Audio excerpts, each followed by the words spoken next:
Hey everybody, so this is Tiffany Carlson. Hi, I'm the Executive Director of SPINALpedia.com and welcome to SPINALpedia's Disability Employment Success Stories. And today we are joined by Steve Laux from Minnesota, and we are super excited to share his employment journey with everybody. So hey Steve, welcome.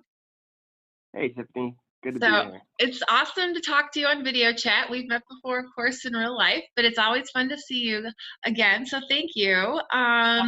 So let's start first talking just about your disability. I know you're from Minnesota and you've been injured for a while. You're a quad, but share, if you don't mind, share how you were injured with everybody. Yeah, certainly. So, 1998. So, I was 21 years old, an outdoor enthusiast, and actually, I was on my first internship in Minneapolis. I'm originally from Michigan, but Oh, I was at an internship in Minneapolis and went up to the North Shore where we have a lot of beautiful scenery, and I dove into Lake Superior, sustaining a neck injury. So, I'm a C5-6 quad. right. Um, since 1998. Wow, 21 years almost. So, Yeah, okay, so it's my you're half life. So I'm 42 now, and I was 21 of it was standing, and 21 of it's been in the chair. weird. See, there's a book right there. You know what I mean? There you go. So I know that time of age can be really kind of awful. I mean, any age when you have an injury is particularly hard, but what, 21 you said, or how old were you? Yep, 21. So what were you doing? Like, were you in college then actively in your studies? Yep. Yeah. So I studied engineering at the University of Michigan, Okay. and I was a junior going into my senior year. So yeah, it's tough. I think women and men obviously age differently, but certainly there's a lot of independence being asserted at about that age, 20, 21 years of age. Yeah. Start living on your own when you hit college, but yeah, to have that taken away or at risk of being taken away, it's definitely So, challenging. so what were you thinking? I mean, so you were what was your career goal like before your injury? What was in your mind? What were you gonna be doing? Yeah, ironically, even in my college applications, I was always really interested in medical technology, or I should say engineering applied to medicine. Hmm. Both my father and my brother are engineers.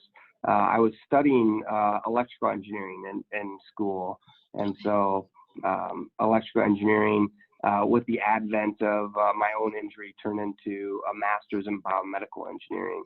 And Wow. so, Wow. yeah, I stayed. One of the things, my internship at the time was at Medtronic, a medical device company, the largest in the world here Yeah. in Minneapolis. And and at the time I was just learning the ropes, if you will.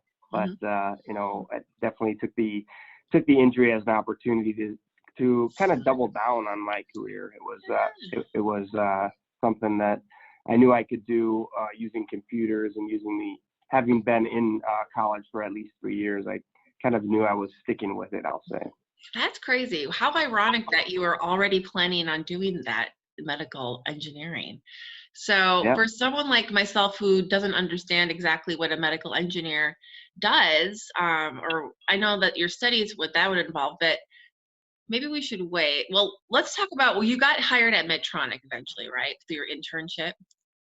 Yeah. So actually, after my internship, I went right into the rehab hospital. So I did my own studying at Craig Hospital out in Colorado. Oh, I actually only took a semester off of school, so I was pretty wow. driven to get back to school and try to Wow. get back to the normal grind. Um, That's so fast. Yeah. yeah. So I did an internship in Michigan in that next summer. But after I finished my master's in biomedical engineering, I moved out to Minnesota for a small startup.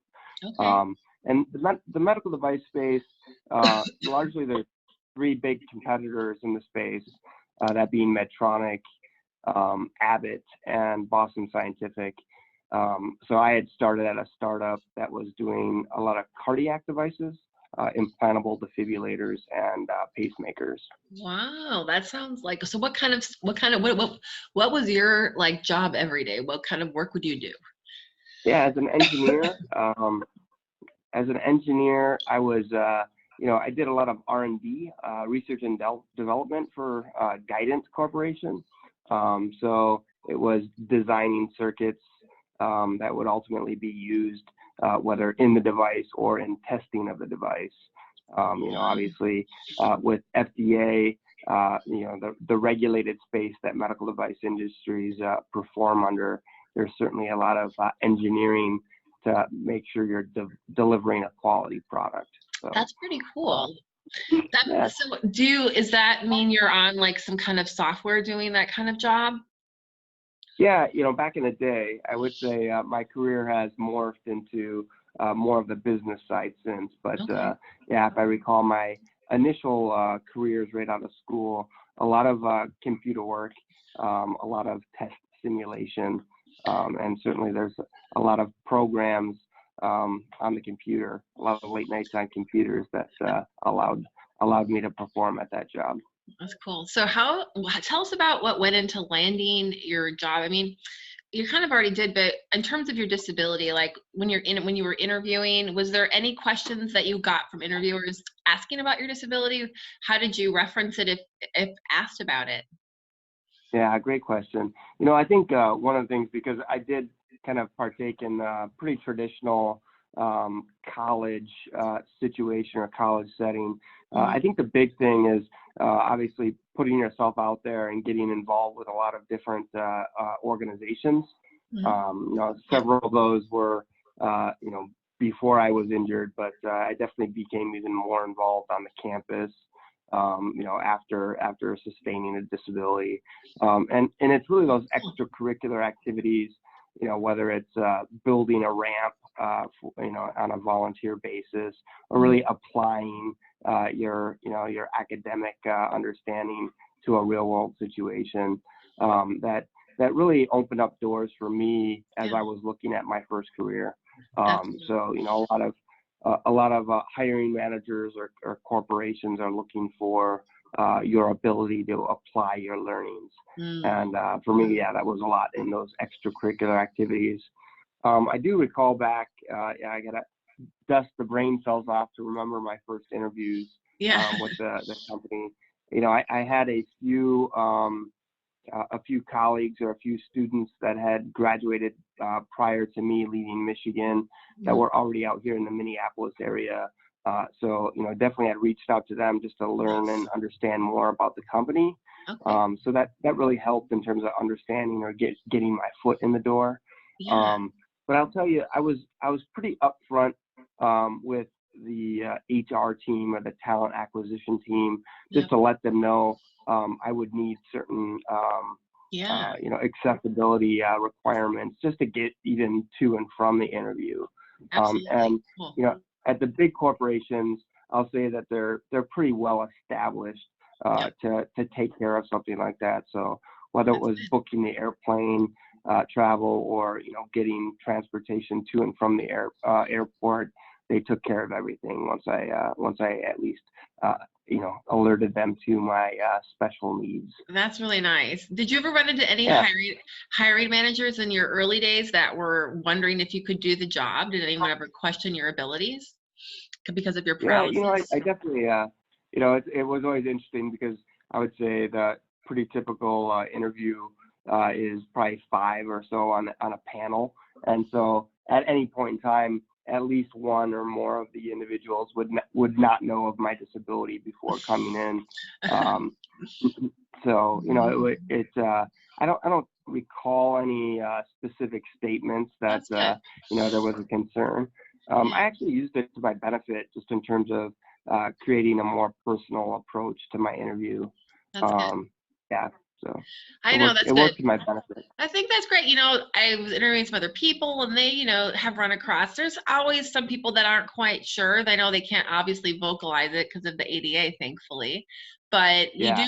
did you ever feel like you had to prove yourself, or was it just like, you know what, I'm just going to just do this and not worry about the fact that I'm sitting in this chair?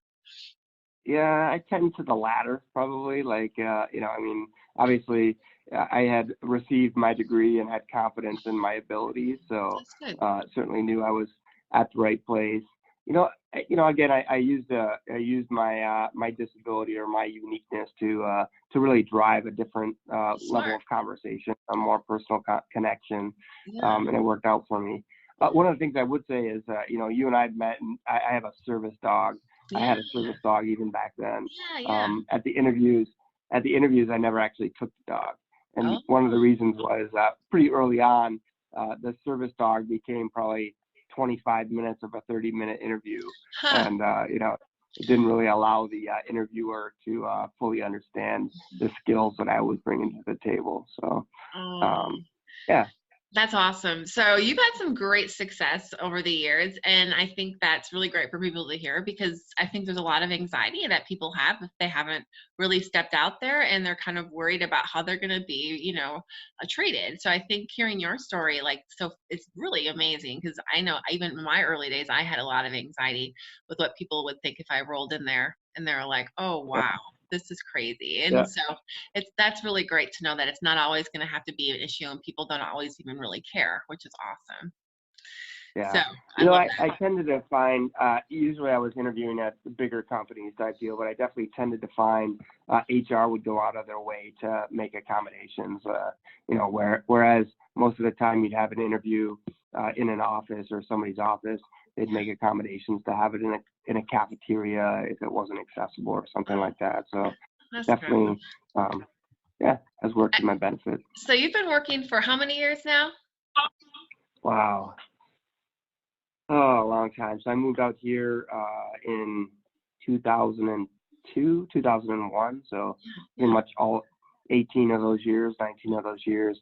I did, after being an engineer for about 5 years, I went back and did my business degree as well. So I That's awesome. transitioned over. So Yeah. you went and got your MBA, which is why you're doing more business stuff nowadays. So let's talk about what you're doing now. What do you like most about your current job and why do you like being employed? I know it's kind of a silly question, but yeah.